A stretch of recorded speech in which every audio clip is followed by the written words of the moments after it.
আমাদের মাঝে তশরিফ এনেছেন বেলপাড়া বাইতুল মামুর জামে মসজিদের সম্মানিত সভাপতি, আমার অত্যন্ত শ্রদ্ধাভাজন জনাব মোহাম্মদ জাফর আহমদ সওদাগর সাহেব কেবলা। উপস্থিত আছেন বেলপাড়া বাইতুল মামুর জামে মসজিদের সম্মানিত অর্থ সম্পাদক, আমার পরম শ্রদ্ধেয় জনাব মোহাম্মদ আমিন সওদাগর। উপস্থিত আছেন আমাদের জনাব মোহাম্মদ আফসার সহ অসংখ্য উলামায়ে কিরাম, সামিঈনে ইজাম, পর্দার আড়ালের মা বোনেরা, রহমানি ওয়া রাহমাকুমুল্লাহু তাআলা। আসসালামু আলাইকুম ওয়া রাহমাতুল্লাহি ওয়া বারাকাতুহু। আলহামদুলিল্লাহ, আমি গুনাহগার। সর্বপ্রথম মহান রব্বুল আলামিনের কুদরতি দরবারে লাখো কোটি শুকরিয়া আদায় করছি যে রব্বুল আলামিন অত্যন্ত দয়া করে, মায়া করে, মেহেরবানি করে আমাদের মতন গুনাহগার, নালায়েক, নাফরমান, নাসিজ, অনুপযুক্ত বান্দাদেরকে আজকে এত সুন্দর একজন আল্লাহর প্রিয় মাহবুব বান্দার নামে স্মৃতি সংসদ হযরত ওয়াইসুল কারনী, যিনি একজন আশিকে লাসানি, তার নামে সংগঠনে আজকে মাহফিলে আমরা আসতে পেরেছি। এজন্য মওলার দরবারে শুকরিয়া তান একবার পড়ি আলহামদুলিল্লাহ। আরেকটু বড় করে বলেন না আলহামদুলিল্লাহ। লাখো কোটি দুরূদ সালামের হাদিয়া পেশ করছি যিনি হায়াতুন নবী, নূরুন নবী, জিন্দা নবী, তাজদারে মদিনা, সুরুরে কলব সিনা, আকায়ে মাওলা, সাহেবে লৌলা, নবী মুহাম্মদুর রাসূলুল্লাহ সাল্লাল্লাহু আলাইহি ওয়াসাল্লামের সোনার মদিনা রওজায়ে তাহারে যে নবীর উম্মত হতে পেরে আল্লাহ আমাদেরকে ধন্য করেছেন, আল্লাহ আমাদেরকে দামি করেছেন, সেজন্য আমার নবীর উম্মত হতে পেরে আরেকটি বার পড়ি আলহামদুলিল্লাহ। মুআজ্জিজ মুহতারাম হাজরিন, আমি যে আয়াতে কারিমা আপনাদের সামনে তেলাওয়াত করেছি, এটি সূরা লুকমান শরীফের একটি আয়াত। যে আয়াতের আলোকে দু একটি কথা আপনাদেরকে বলার চেষ্টা আমি করব। আপনারা অত্যন্ত ধৈর্য সহকারে বসবেন, প্রধান আলোচক আসবেন, ওনার বয়ান শুনবেন। আল্লাহ পাক আমাদেরকে বসার, আমল করার তৌফিক দান করুক, সকলে বলুন আমিন। দেখুন, সূরা লুকমানের 13 নম্বর আয়াত আল্লাহ বলছেন, وَإِذْ قَالَ لُقْمَانُ لِابْنِهِ وَهُوَ يَعِظُهُ يَا بُنَيَّ لَا تُشْرِكْ بِاللَّهِ। লোকমান আলাইহিস সালাম, আপনার নাম শুনেছেন না? লোকমান নাম শুনেছেন? বড় করে বলেন।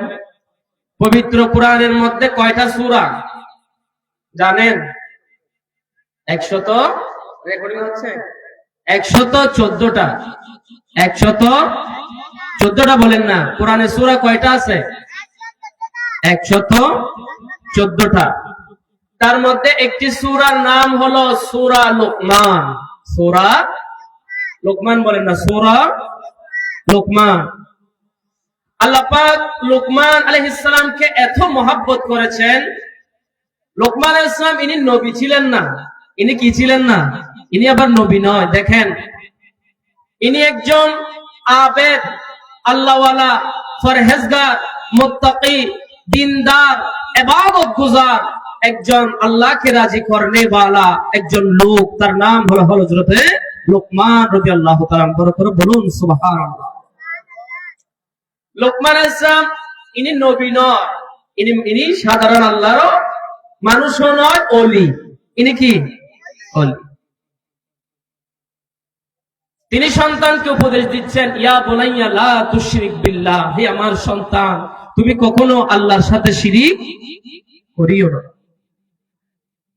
এই লুকমান আলাইহিস সালামের উপদেশ আল্লাহর এত মহব্বত লেগেছে, লুকমান আলাইহিস সালাম তার সন্তানকে যে কথাগুলো বলেছেন সেগুলো আল্লাহ কোরআনের আয়াত বানিয়ে দিয়েছেন। বড় করে বলুন সুবহানাল্লাহ।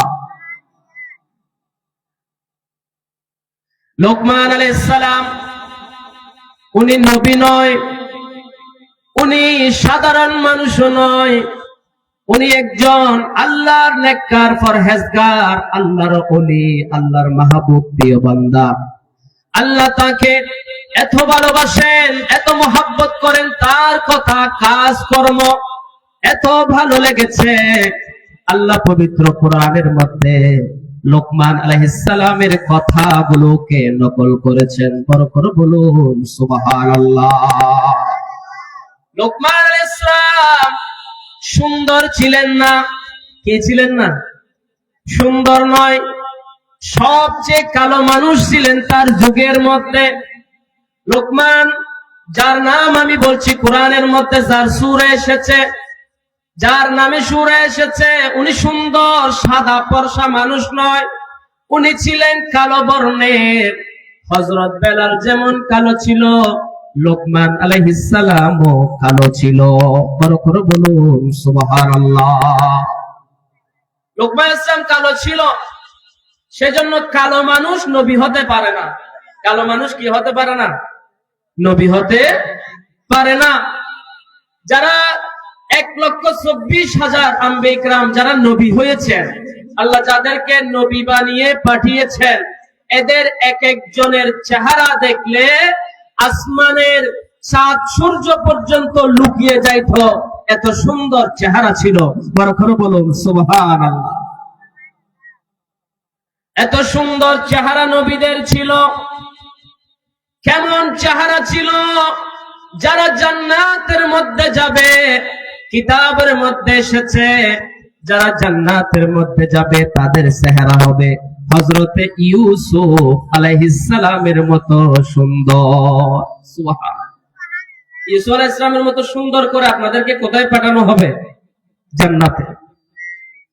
ইউসুফ আলাইহিস সালামকে দেখে মিশরের মহিলারা হাতের আঙ্গুল কেটে ফেলেছিল। মিশরের নারীরা ইউসুফ আলাইহিস সালামের চেহারা দেখে হাতের আঙ্গুল কেটে ফেলেছিল। আর আমার নবী মুস্তাফার চেহারা কেমন? রাসূলের চেহারা দেখে হযরতে উমর ফারুকের মতো কাফের মুসলমান হয়ে গেছে। বড় করে বলুন সুবহানাল্লাহ।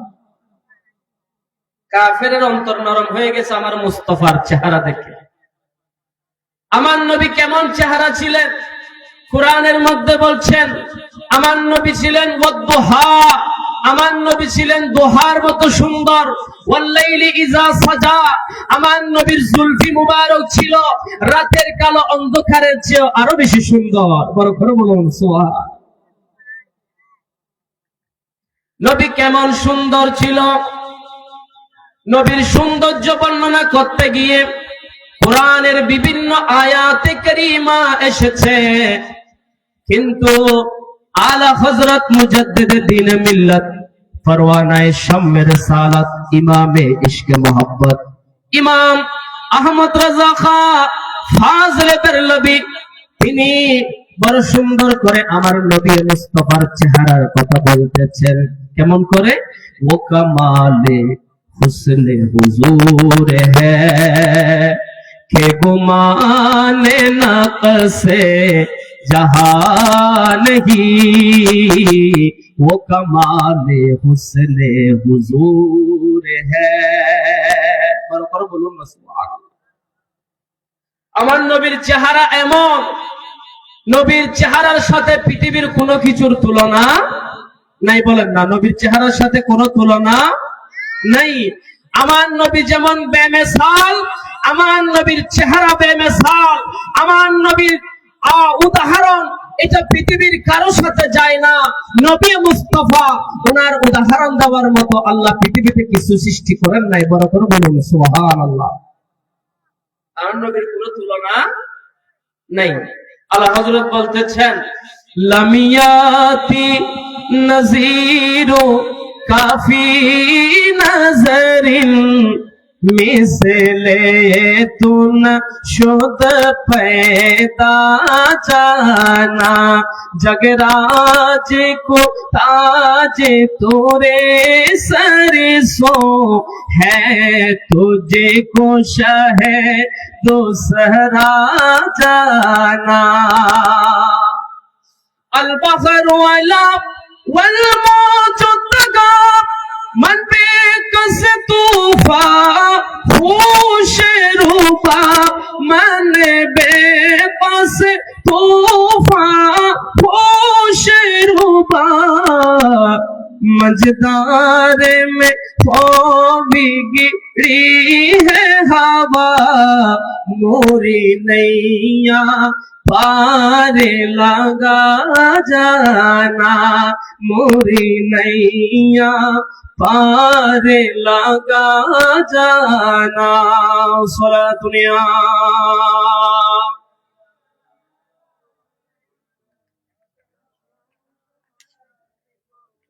আমি যে কথাগুলো আপনাদেরকে বলার চেষ্টা করব, যে লোকমান উনি বলতেছেন ইন্নী খাদামতু আরবাআতা আলাফিম মিনাল আম্বিয়া, আমি 4000 নবীর খেদমত করেছি। বড় বলুন সুবহানাল্লাহ। লোকমান আলাইহিস সালাম উনি 4000 নবীর কি করেছেন? খেদমত করেছেন। 1000 বছর হায়াত পেয়েছেন। বড় বলুন সুবহানাল্লাহ। উনি কি ছিলেন? কালো ছিলেন। কেমন ছিলেন? কালো ছিলেন। সেজন্য আমাদের সমাজে অনেক মানুষ দেখা যায় একটু কালো হলে, আমি সুন্দর হলে কালোকে হিংসা করি, আছে না নাই? কালো মানুষকে আমরা হিংসা করি। অনেক সময় বউ দেখতে গেলে, বউ আমরা মেয়ে দেখতে যাই, তখন মেয়ে যদি একটু কালো হয়, না এটা চলবে না, এটা কালো। কেন? আল্লাহ তো বলেছেন যে কোরআনে পাকের মধ্যে যে ওয়াত্তিনি ওয়াজ্জাইতুনি ওয়া তুরি সিনিন, এই আয়াতে এরপরে আল্লাহ বলতেছেন লাকাদ খালাকনাল ইনসানা ফি আহসানি তাকওয়িম। আল্লাহ বলতেছেন কালো হোক, পেটে হোক, কানা হোক, আঁধা হোক, কানে শুনে না, হাত নাই, পা নাই, আমি আল্লাহ তো তাকে বানিয়েছি। আমি আল্লাহর যেমন মহব্বত লেগেছে, যত আমি আল্লাহর খুশি লেগেছে, যাকে যেমন ইচ্ছা আমার আল্লাহর দরকার, আল্লাহ তাকে তেমন করে বানিয়েছেন। কাউকে হাত দেন নাই, আল্লাহর ভালো লেগেছে হাত দেন নাই। কাউকে একটা চোখ দেন নাই, অন্ধবা খানা বানিয়েছেন, আল্লাহর ভালো লেগেছে তাকে খানা বানিয়েছেন। কেউ কানে শুনে না, আল্লাহর ভালো লেগেছে তাকে কান দিয়ে দেখানোর আওয়াজ দেন নাই। এইভাবে অনেকে বোবা আছে, কথা বলতে পারে না, আমার আল্লাহর ভালো লেগেছে তাকে বোবা বানিয়েছেন। সেখানে আমি আপনি কাউকে কালো, আঁধা, লেঙ্গি এরকম আওয়াজ করে, শব্দ করে, বিভিন্ন ব্যঙ্গাত্মক শব্দ করা, এগুলো আমাদের জন্য হারাম, এগুলো শরীয়তে সম্পূর্ণ হারাম। আল্লাহ পাক রব্বুল আলামিন এই সমস্ত কাজ থেকে আমাদেরকে হেফাজত করুক, আমিন বলেন। লোকমান আলাইহিস সালাম উনি, আমি কি বলছিলাম, কয় হাজার নবীর খেদমত করেছেন? বড় করে বলেন। 4000। উনি বলতেছেন ওয়া হাসালতু মিনহুম সামানিয়াতা আশিয়া, আমি 4000 নবীর খেদমত করে 8টা জিনিস শিখেছি। কয়টা জিনিস? 8টা জিনিস শিখেছি। কিতাবের মধ্যে এসেছে ওয়া হাসালতু মিনহুম সামানিয়াতা আশিয়া, আমি তাদের থেকে 8টা জিনিস শিখেছি। আমি নবীদের 4000 নবীর খেদমত করে 1000 বছর গোলামি করে তাদের থেকে 8টা জিনিস শিখেছি। কয়টা জিনিস? 8টা জিনিস। আমি 1 নম্বরটা বলছি, ভালো করে খেয়াল করেন। লোকমান আলাইহিস সালাম বলতেছেন আমি 4000 আম্বিয়া কিরামের খেদমত করে 8টা জিনিস শিখেছি।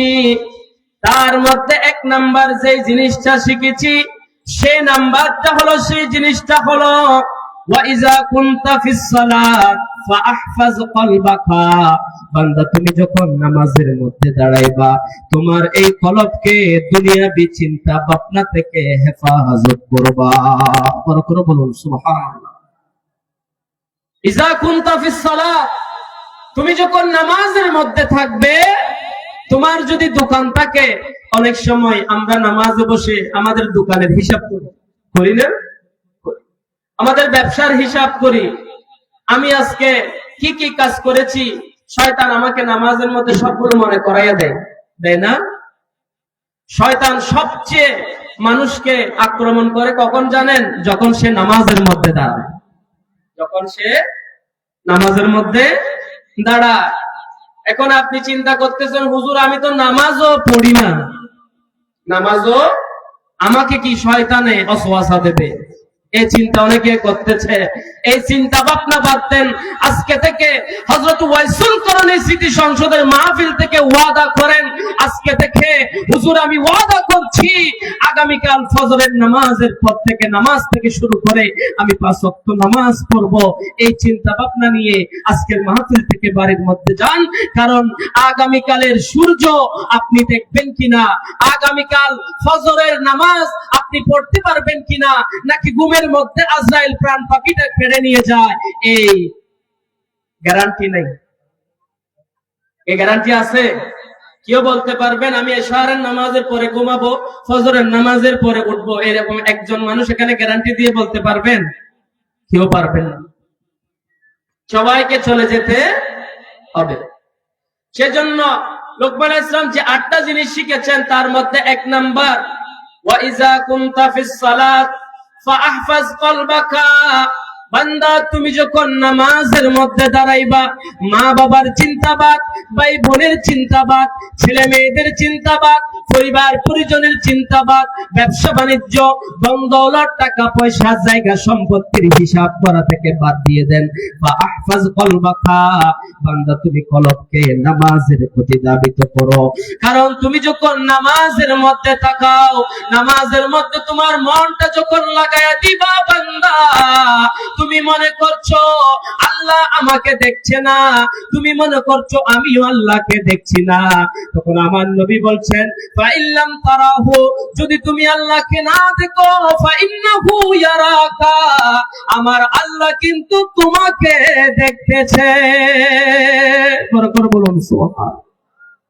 আমি দেখতেছি না, ফাইল্লাম তারাহু, তোমার চোখ নাই, কারণ তুমি গুনাহ করতে করতে চোখের পর্দা পড়ে গেছে, অন্ধকার হয়ে গেছে কলব, আমি আল্লাহকে দেখতেছি না।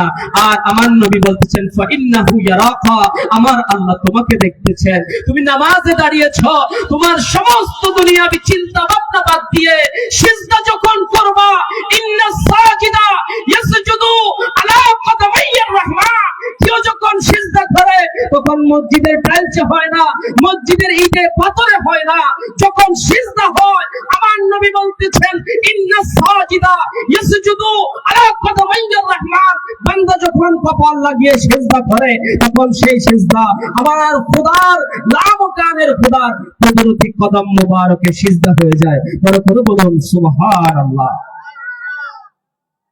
আপনি মনে করছেন আমি মসজিদে ডেলপাড়া, মসজিদে টাইলস আছে, টাইলসে সিজদা দিলাম, কার্পেট আছে, কার্পেটে সিজদা দিলাম, আমি ইটের পাথরে কংকরে মাটিতে সিজদা দিলাম, এই চিন্তা ভাবনা বাদ দেন। আপনি যে জায়গায় সিজদা করবেন সেই সিজদাটা আবার নবী বলেছেন এটা আল্লাহ পাকের কুদরতি কদম হয়ে যায়। বড় করে বলুন না সুবহানাল্লাহ। এটা আল্লাহ পাকের কুদরতি কদম হয়ে যায়। সেই কদমে যখন আপনি সিজদা করবেন, দেখবেন নামাজের মধ্যে আপনি যখন মাওলার প্রেম নিয়ে, ভালোবাসা নিয়ে, অন্তরে আল্লাহর ভক্তি শ্রদ্ধা নিয়ে যখন নামাজ পড়বেন, নামাজ আপনার মজা লাগবে। নামাজ আপনার কি লাগবে? মজা লাগবে। নামাজ পড়তে ভালো লাগবে, মসজিদে যাইতে ভালো লাগবে। 5 ওয়াক্ত আযান যখন মসজিদের মধ্যে দেবে, মুয়াজ্জিন যখন ডাক দিবে হাইয়া আলাস সালাহ হাইয়া আলাল ফালাহ, নামাজের দিকে আসো, কল্যাণের দিকে আসো, সমস্ত কিছু বাদ দাও, সফলতা মসজিদে, সমস্ত ইবাদতের মূল মসজিদে আসো। সিজদা আমি আল্লাহর কুদরতি কদমে যখন লাগাই দিবা, বান্দা তোমার সমস্ত দুঃখ দুর্দশা, চিন্তা ভাবনা, যত টেনশন আছে সব আমি আল্লাহ দূর করে দেব। বড় করে বলুন সুবহানাল্লাহ। নামাজ এটা এমন ইবাদত, সেজন্য নামাজে যখন দাঁড়াইবেন আপনার চিন্তা ভাবনা সমস্ত কিছু বাদ দিয়ে কোথায় থাকতে হবে? একটু বড় করে বলেন, নামাজে থাকতে হবে। 2 নাম্বার, ওয়া ইযা কুনতা ফি বাইতিল গায়র ফাহফাজ আইনাকা। আমার লোকমান আলাইহিস সালাম বলতেছেন বান্দা তুমি যখন কারো ঘরের মধ্যে যাইবা, ঘরের মধ্যে প্রবেশ করবা, খবরদার গরু ছাগলের মতো দৌড়ে ঘরের ভিতর ঢুকে যাইবা না। ঘরে ঢোকার আগে তাদের কাকিও আছে কিনা এটা দেখবা, সালাম দিবা, অনুমতি নিবা, তারপরে আরো অন্য কারো ঘরের মধ্যে প্রবেশ করবা। বড় করে বলুন সুবহানাল্লাহ। এখন আমরা কি করি? আমরা যখন অন্য মানুষের ঘরে যায়, গরু ছাগল যেভাবে ওই যে গরুর গোয়াল আছে, গোয়ালে যেভাবে ঢুকে যায়, আমরা আরেকজনের ঘরে কোনো সালাম নাই, কালাম নাই, কোনো অনুমতি নাই। আল্লাহ কোরআনের মধ্যে বলেছেন, যখন তুমি অন্য কারো ঘরের মধ্যে প্রবেশ করবা, যখন তুমি তখন ফাসাল্লামতুম, তুমি তাদেরকে সালাম দিবা। তুমি তাদেরকে কি দিবা? সালাম দিবা। তারপরে অনুমতি চাইবা। হাত্তা তাস্তানিসু ওয়া তুসাল্লিমু আলা আহলিহা। মানুষের ঘরের মধ্যে আপনি যখন ঢুকবেন, দেখবেন মানুষের অন্য একজন ঘরের মধ্যে গেছেন, আরেকজনের ঘরে, সেখানে মহিলা থাকতে পারে, বারান্দার মধ্যে থাকতে পারে না মহিলা। আপনারা একটু কথা বলবেন বাবা। আপনি আরেকজনের ঘরের মধ্যে যখন ঢুকতে যাবেন, আপনার আরেকজনের ঘরের মহিলা বারান্দার মধ্যে থাকতে পারে না? পারে, বিভিন্ন কাজকর্ম করতে। আপনি যখন ওই ঘরের মধ্যে ঢুকতে যাবেন, আপনি সর্বপ্রথম বড় করে আসসালামু আলাইকুম ওয়া রাহমাতুল্লাহ, এই সালামটা আপনি বড় করে দিবেন, যেন বারান্দায় না থাকলেও ফাঁক করে যদি থাকে, সেখান থেকেও যেন আপনার সালামের আওয়াজ শুনে। তিনি যদি তার যদি সতরের মধ্যে কাপড় না থাকে, মাথায় সিনাই কাপড় না থাকে, আপনার সালামের মাধ্যমে সে বুঝতে পারবে কোন বাইরের মানুষ এসেছে, আমাকে পর্দা করতে হবে। তিনি প্রস্তুত নিয়ে নেবেন, পর্দা করবেন। আর তিনি গামছা, শাড়ি, ওড়না যা আছে তা নিয়ে পর্দা করে আপনাকে ঘরে আসার অনুমতি দিলে আপনি ঘরের মধ্যে ঢুকবেন। আর যদি অনেকে আমাদের দেশে আছে, ঘরের ভিতর যদি ছেলেদের আওয়াজ না আসে, যখন মহিলার আওয়াজ আসে, তখন শয়তানে ঢুকাতে আপনি ওই ঘরের ভিতর ঢুকে যান। পুরুষ মানুষ নাই, শয়তানে ধোঁকা দিচ্ছে, এখানে মহিলা আছে, এখানে কি আছে? মহিলা আছে, তুমি এখানে ঢুকে যাও। শয়তানে ওয়াসওয়াসা দিবে আপনাকে। শয়তানি ওয়াসওয়াসা থেকে ইস্তিগফার করে আস্তাগফিরুল্লাহ 3 বার পড়বেন। আস্তাগফিরুল্লাহ, আস্তাগফিরুল্লাহ, আস্তাগফিরুল্লাহ, এটা বলে আপনাকে ওয়াসওয়াসা যখন দেবে, আপনি ওখান থেকে ফিরে চলে আসবেন। কেন? ওই ঘরের মধ্যে পর্দাশীল মা বোন থাকতে পারে। সেজন্য কারো ঘরের মধ্যে যখন প্রবেশ করবেন, অনুমতি এবং সালাম এটা আমাদেরকে নিতে হবে, ঠিক কিনা বলেন? চুপার করে বলেন, ঠিক কিনা? গরুর মতো যায় না, ঢুকিবেন, সালাম দিবেন। আপনারা কি দিবেন? সালাম দিবেন, বড় করে সালাম দিবেন। এটা 2 নাম্বার।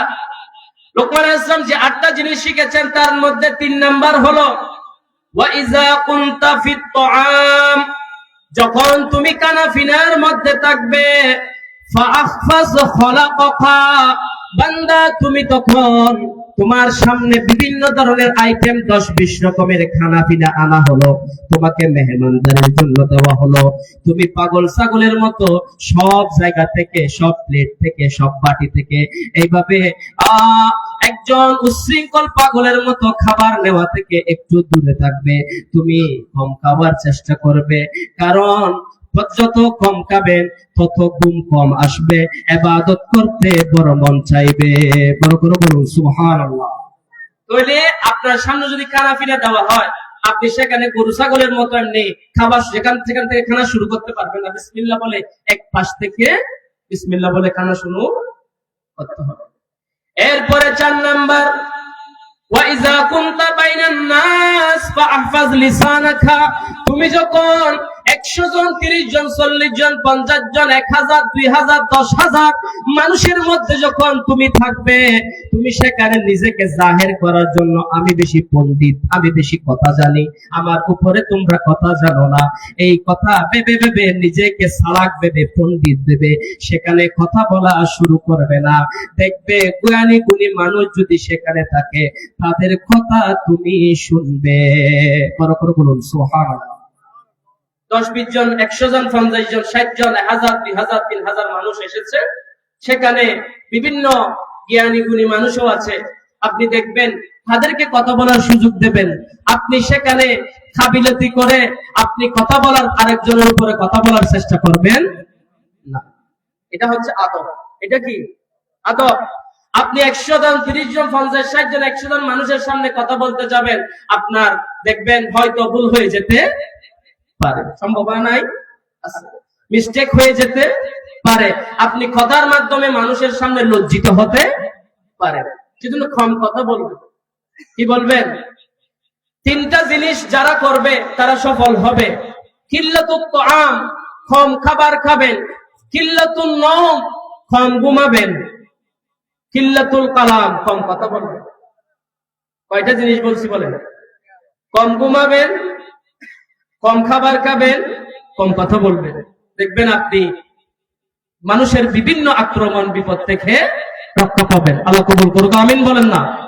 নারে তাকবীর, নারে রিসালাত, নারে গাউসিয়া।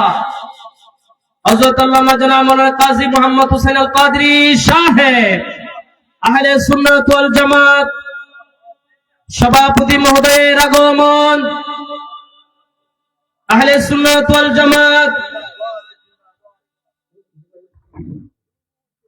দর্শক পড়েন। আল্লাহুম্মা সাল্লি আলা মাওলানা ওয়া আলা আলি সাইয়্যিদিনা মাওলানা মুহাম্মদ। সম্মানিত এলাকাবাসী, আপনারা, আমি জানি আপনারা রাস্তার মধ্যে অনেকেই দাঁড়িয়ে আছেন। আপনারা এলাকার মাহফিলের যদি সৌন্দর্য চান, এলাকার মাহফিলকে যদি আপনারা সফলতা দিতে চান, আপনাদের ঈমানি দায়িত্ব হলো মাহফিলের প্যান্ডেলে এসে বসা। আপনারা রাস্তায় দাঁড়িয়ে আছেন, এটা মাহফিল শোনা হবে না, মাহফিলের প্যান্ডেলে আসতে হবে। মাহফিলের প্যান্ডেলে আসতে হবে। কিছু কিছু জায়গা আছে বাইরের থেকে শুনলে সেই সওয়াব আপনি পাবেন না। আপনি যখন মসজিদের বাইরে থাকবেন এক মর্তবা, আপনি যখন মসজিদের ভিতরে ঢুকে পড়বেন তখন আরেক মর্তবা, তখন আরেক মর্তবা। আপনি যখন মাহফিলের প্যান্ডেলের বাইরে দাঁড়িয়ে আছেন, আপনি বাইরের দর্শক। আপনি যখন প্যান্ডেলের এরিয়ার ভিতরে চলে আসবেন, আপনি মদিনাওয়ালার গোলাম। বড় করে বলুন সুবহানাল্লাহ। আমি অনুরোধ করব আপনারা মাহফিলের মধ্যে চলে আসেন।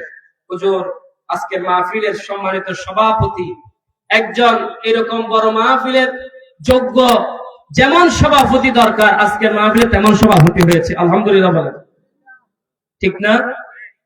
মঞ্চে মাহফিলে আলেম উলামাকে সভাপতি এগুলো করা দরকার, আলেম উলামাকে ইজ্জত করা দরকার। আল্লাহ পাক রব্বুল আলামিন হুজুরের হায়াতে আমলে বরকত দান করুক, আমিন বলেন। আমার ভাইরা, আমি যে কথা বলছিলাম, যখন তুমি মানুষের মাঝে থাকবে, বেশি মানুষের মাঝে, সেখানে পণ্ডিতগিরি করবে না, কম কথা বলবে। আচ্ছা বলেন তো, মুখ কয়টা? একটা। কান কয়টা? এখান থেকে বুঝতে হবে কান দুইটা কেন দিছে, বেশি শোনার জন্য। মুখ একটা কেন দিছে, কথা কম বলার জন্য। এগুলো বুঝতে হবে না, আকল দিয়ে বুঝতে হবে। সবকিছুর দলিল খুঁজলে শয়তান হয়ে যাবেন, সবকিছুর দলিল খুঁজলে শয়তান হয়ে যাবেন। আপনি যদি সবকিছুর দলিল খুঁজেন, আমি বলবো আপনি যে আপনার বাবা থেকে হয়েছেন, মা থেকে হয়েছেন, এটার একটা কি দেখান দলিল, কোরআন থেকে দেখান। পৃথিবীর কেউ দেখাইতে পারবে? কেউ পারবো না। আমি আপনি কোরআন হাদিস থেকে, আমি আপনি আমার মা বাবা থেকে হয়েছি, এটার দলিল কোরআন হাদিসে কোথাও নেই। এটা আমাকে আপনাকে বিশ্বাস করতে। দুই কাঁধের মধ্যে ফেরেশতা আছে না নাই?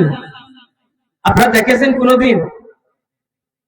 আপনারা কোনদিন দেখেছেন ফেরেশতা? দেখেন নাই তো। কিরামান কাতিবিনা ইয়ালামুনা মা তাফআলুন, দুই কাঁধে দুই ফেরেশতা আছে, তারা সব ভালো মন্দ লিখতেছে। আল্লাহ কোরআনের মধ্যে বলেছেন, তার মানে ফেরেশতা আছে, আমি দেখতেছি না, ফেরেশতা আছে, বিশ্বাস করতে হবে। তো আমি যে কথাগুলো বলছিলাম, 4টা জিনিস বলে ফেলছি, আরো 4টা বাকি আছে। তার মধ্যে 6 নাম্বার হলো, দুইটা জিনিস কখনো ভোলা যাবে না। দুইটা জিনিস কখনো ভোলা যাবে না। লা তানসা, তোমরা এই দুইটা জিনিস কখনো ভুলে যেও না। তার মধ্যে হলো জিকিরুল্লাহ, আল্লাহর ইবাদত, আল্লাহর জিকির, এটা ভোলা যাবে না। সব সময় সদা সর্বদা আমার আল্লাহর জিকির জিহ্বার মধ্যে, জবানের মধ্যে থাকতে হবে। আল্লাহর জিকির যারা করে, আলা বিযিকরিল্লাহি তাতমাইন্নুল কুলুব, যারা আল্লাহর জিকির করে তাদের অন্তর প্রশান্তি হয়ে যায়। অন্তরে যদি কোনো ধরনের দুশ্চিন্তা থাকে এগুলো চলে যায়, অন্তর প্রশান্তিতে ভরে যায়। বড় করে বলুন সুবহানাল্লাহ। একটু পড়েন তো, আল্লাহ আল্লাহ আল্লাহ লা ইলাহা ইল্লাহু আল্লাহ আল্লাহ इल्लाहु आमीन बीबी के गुलशन में आई है ताजा बहार, आमीन बीबी के गुलशन में आई है ताजा बहार, पढ़ते हैं सल्लल्लाहु वसल्लम, पढ़ते हैं सल्लल्लाहु वसल्लम आज दुरूदी बार नबी जी, अल्लाह अल्लाह अल्लाह ला इलाहा इल्लाहु अल्लाह अल्लाह अल्लाह ला इलाहा। কথা সংক্ষেপ, যে কথাগুলো বলছিলাম, দুইটা জিনিস কখনো ভোলা যাবে না। একটা হচ্ছে আল্লাহর জিকির, একটা কি আল্লাহর জিকির। আপনি বসে আছেন, গল্প গুজব বাদ দিয়ে জিকির করবেন, লা ইলাহা ইল্লাল্লাহ, আস্তাগফিরুল্লাহ, আল্লাহ আলহামদুলিল্লাহ। এই জিকিরগুলো সব সময় বারবার বারবার করতে থাকবেন, দেখবেন অন্তরের মধ্যে একটা শান্তি চলে আসবে, বরকত চলে আসবে। কোনো জিনিস খুলতেছে না, একটা ফাইল বন্ধ হয়ে আছে, চাকরি পাচ্ছেন না, কোনো কিছু খোলা যাচ্ছে না, তখন আপনি বলবেন বিসমিল্লাহির রহমানির রহিম, দেখবেন আল্লাহ অটোমেটিক ওটা খুলে দেবে। ওরা করে বলুন না সুবহানাল্লাহ। বিসমিল্লাহ করবেন, এটা বিসমিল্লাহর ফজিলত। আরেকটা জিনিস ভোলা যাবে না, সেটা হলো কবর উঠা। খবর সত্য, এই জিনিসটা আমি আপনি বলতে পারবো না, কারণ আল্লাহ কোরআনের মধ্যে ইরশাদ করেছেন, কুল্লু নাফসিন যায়িকাতুল মউত, প্রত্যেক প্রাণীকে মৃত্যুর স্বাদ গ্রহণ করতে হবে। করে বলুন সুবহানাল্লাহ। কবরের কথা বলা যাবে না, কারণ এই দুনিয়া এটা 2 দিনের। এটা কয় দিনের? এখানে আমরা মুসাফির, এখানে আমরা কি মুসাফির। এই বৈঠক শেষ করে আবার বাড়িতে যেতে পারবো এই গ্যারান্টি নেই। আগামী কালকের সকালের সূর্য আমি দেখবো এই গ্যারান্টি নেই। আমার আল্লাহ বলতেছেন, ফাইজা জাআ আজালুহুম লা ইস্তাগফিরুনা সাআতান ওয়া লা ইস্তাকদিমুন, বান্দা তোমার মৃত্যুর সময় যখন চলে আসবে, 1 সেকেন্ড আগেও হবে না, 1 সেকেন্ড পরেও হবে না। বড় করে বলুন সুবহানাল্লাহ। পৃথিবীতে ফেরাউন, তিনি দাবি করেছিলেন, আনা রব্বুকুমুল আলা, আমি সবচেয়ে বড় খোদা, আমি সবচেয়ে বড় খোদা। ফেরাউন নিজেকে খোদা দাবি করেছিল। সাদ্দাত নিজেকে সবচেয়ে বড় শক্তিশালী মনে করেছিল। নমরুদ নিজেকে সবচেয়ে বড় শক্তিশালী মনে করেছিল, কিন্তু কেউ থাকতে পারে নেই, সবাইকে কবরে চলে যেতে হয়েছে। ফেরাউনের লাশ এখনো মিশরের মধ্যে, জাদুঘরের মধ্যে আছে, সারা পৃথিবীবাসী দেখতেছে। আল্লাহর শানে যদি বিয়াদবি করো, ফেরাউনের অবস্থা হবে। কথা বলেন ঠিক কিনা? আমার ভাইরা, যেটা বলছিলাম, আর 2টা জিনিস ভুলে যেতে হবে। আপনার প্রতি যদি কেউ ইহসান করে, এটা আপনি ভুলে যাবেন। আপনাকে কেউ যদি কষ্ট দেয়, এই 2টা জিনিস আপনি ভুলে যাবেন। আপনি কারো প্রতি ইহসান করেছেন, সহযোগিতা করেছেন, আপনি ভুলে যাবেন। আপনাকে কেউ কষ্ট দিয়েছে, আপনি ভুলে যাবেন। দেখবে অন্তরের মধ্যে শান্তি চলে আসবে। নারে তাকবীর, নারে তাকবীর, নারে রিসালাত, নারে গাউসিয়াত। শায়েখ আল্লামা মুফতি সুবহান আলী হুজুরের আগমন মহেশখালীবাসীর পক্ষ থেকে, বেলপাড়াবাসীর পক্ষ থেকে, ছোট মহেশখালীবাসীর পক্ষ থেকে, আহলে সুন্নাত ওয়াল জামাত, আলহামদুলিল্লাহ। সম্মানিত উপস্থিতি, আমাদের মাহফিলের প্রধান আকর্ষণ,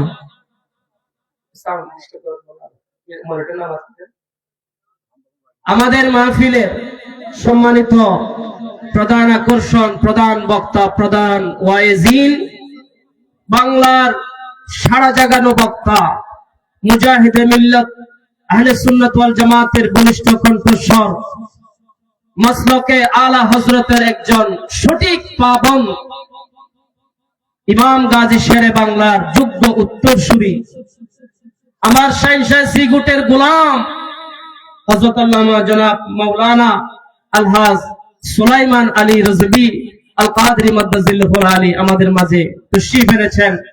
আলহামদুলিল্লাহ বলেন। এত দূরের সফর, একেবারে চট্টগ্রাম থেকে এত 4-5 ঘন্টার সফর করে হুজুর অল্প সময়ের মধ্যে আমাদের মাঝে তশরিফ এনেছেন। আল্লাহ পাক রব্বুল আলামিন হুজুরের হাজিরিকে কবুল করুক, আমিন বলেন। আমি 1-2 মিনিটের ভিতর আমার কথা শেষ। সম্মানিত উপস্থিতি, আমি যে কথা আপনাদেরকে স্মরণ করাইতে চাই, আজকে মাহফিল যার নামে, যার সংগঠন হযরতুল ওয়াইসুল করণী রাদিয়াল্লাহু তাআলা আনহু, উনি কিন্তু সাহাবী নন। উনি কি নন? সাহাবী নন। উনি আমার নবীকে সচক্ষে দেখেন নাই। উনি হচ্ছেন জলিলুল কদর তাবিঈ। জলিলুল কদর তাবিঈ। তিনি আমার নবীকে দেখার জন্য বারবার করণ শহর থেকে মদিনাতে এসেছিলেন। আমার নবী দেখা দেয় নাই। আমার নবী যখন দুনিয়া থেকে জাহিরি পর্দা করেছেন, আমার নবীকে আমরা মরা বলতে পারি না। আমাদের আহলে সুন্নাতের ওয়াল জামাতের আকীদা, আমার নবী জিন্দা। আমার নবী কি? একটু বড় করে বলেন, আমার নবী কি? জিন্দা। যাদের নবী মরা, তাদের কলবও মরা, আকীদাও মরা, ঈমানও মরা, সব মরা। আমাদের নবী জিন্দা। আমাদের নবী হায়াতুন নবী, এখনো রওজা শরীফের মধ্যে জিন্দা। কিয়ামত পর্যন্ত আমার আল্লাহ আমার নবীকে কবরের মধ্যে জিন্দা রাখবেন, ময়দানে মাহশরে মাকামে মাহমুদ দান করবেন। বড় করে বলুন সুবহানাল্লাহ। আমার ভাইরা, হযরতুল ওয়াইসুল করণীর কথা বলছিলাম। উনি কি নয়? সাহাবী নয়, উনি তাবী। আমার নবী যখন দুনিয়া থেকে পর্দা করেছেন, তার কিছুদিন পরে হযরতুল ওয়াইসুল করণী উনি মদিনা শরীফ আসলেন। দেখেন কত আদব নবীর জন্য, নবীর জন্য কত তাজিম। দেখেন উনি যখন মদিনা শরীফ আসলেন, তিনি শুনতে পেলেন আমার নবী দুনিয়া থেকে জাহেরি পর্দা করেছেন। তখন তিনি যে বাহনের উপর, ঘোড়ার উপর চড়ে করণ শহর থেকে মদিনা শরীফ এসেছিলেন, সেই ঘোড়া থেকে মাটির মধ্যে পা রাখেন, তার কদম মাটিতে রাখে নাই। আবার ফিরে চলে যাচ্ছে, আবার ফিরে চলে যাচ্ছে। তাকে জিজ্ঞেস করা হলো, ওয়াইসুল করণী, তুমি নবীকে দেখার জন্য এত দূরের শহর ইয়ামান থেকে তুমি এসেছো, ওয়াইসুল করণী, তুমি নবীর রওজা না দেখে চলে যাবে? এটা তো হতে পারে না। তুমি নবীর রওজার এই মাটি মুবারকের মধ্যে নামতেছো না, এটা তো হতে পারে না। হযরতুল ওয়াইসুল করণী উত্তর দিচ্ছেন, হে নবীর সাহাবারা, শুনো শুনো শুনো, সেই মাটির মধ্যে আমার হায়াতুন নবী ঘুমিয়ে আছে, সেই পবিত্র মাটিতে আমি ওয়াইসুল করণী আমার এই নগণ্য পা রাখতে পারবো না। সুবহানাল্লাহ বলেন। বলতেছেন, হে সাহাবায়ে কেরাম, আমার নবী এই মাটিতে পর্দা করে আরাম করতেছেন। আমার নবীর এমন আদব তার মধ্যে ছিল, যেই মাটিতে নবী ঘুমিয়ে আছে, ওই মাটিতে আমি ওয়াইসুল করণী পা রাখতে পারবো। আবার ফিরে চলে গেলেন। এত দূরের পথ থেকে, ইয়ামান থেকে এসেছেন। এই মোহাব্বত, এই ভালোবাসা, এই নবীর তাজিমের কারণে হযরত ওয়াইসুল করণীর জন্য আমার নবী জুব্বা মুবারক পাঠিয়ে দিয়েছেন। বড় করে বলুন সুবহানাল্লাহ। কিরে সিদ্দিক আকবর, তুমি তো পাও নাই? কিরে উমর, তুমি তো পাও নাই? উসমান গনি জিন্নুরাইন, তুমি তো পাও নাই? নবীর 2 মেয়েকে শাদী করেছো। কিরে হযরত আলী, নবীর মেয়েকে বিয়ে করে তুমি তো পাও নাই? আমার নবীর জুব্বা মুবারক পেয়েছেন হযরত ওয়াইসুল। কত ভালোবাসা আমার নবী তার জন্য ছিল। আমার নবীকে মা আয়েশা বলতেছেন, ইয়া রাসূলুল্লাহ, এই যে করণ শহর থেকে এই পাগলাটা দেখা করতে আসলো, আপনি দেখা দিলেন না কেন? তখন মা আয়েশা সিদ্দিকাকে আমার নবী বলতেছেন, আয়েশা, যেই পাগলা এত দূর থেকে আমি নবীকে দেখার জন্য ছুটে চলে এসেছে, সে যদি আমাকে দেখে এখানে জান দিয়ে দেবে, সে এখানে তার জানটা দিয়ে দেবে। বাড়িতে তার বৃদ্ধ মা আছে, তার খেয়াল কে রাখবে? তার খেয়াল কে রাখবে? সেজন্য আমার এই আশিককে আমি দেখা দিই নাই। আল্লাহ পাক রব্বুল আলামিন আজকের এই আজিমুশান মাহফিলকে কবুল করুক, আমিন বলেন। যারা টাকা পয়সা শ্রম যে যেভাবে আপনার সহযোগিতা করেছেন, আলহামদুলিল্লাহ আমাদের এলাকার মানুষ অত্যন্ত নবী প্রেমিক, আশিক রাসূল, আউলিয়া প্রেমিক, আমার শাইখ সিকুরের গোলাম, আলা হযরতের গোলাম। আল্লাহ পাক রব্বুল আলামিন সবার হাজিরি উপস্থিতি আল্লাহ কবুল করুক, আমিন বলেন। আজকের মাহফিলের সফলতা কামনা করছি। আমি আমার বক্তব্য এখানে ইতি টানছি। ওয়া আখিরু দাওয়ানা আলহামদুলিল্লাহি রাব্বিল আলামিন। আসসালামু আলাইকুম ওয়া রাহমাতুল্লাহি ওয়া বারাকাতুহু।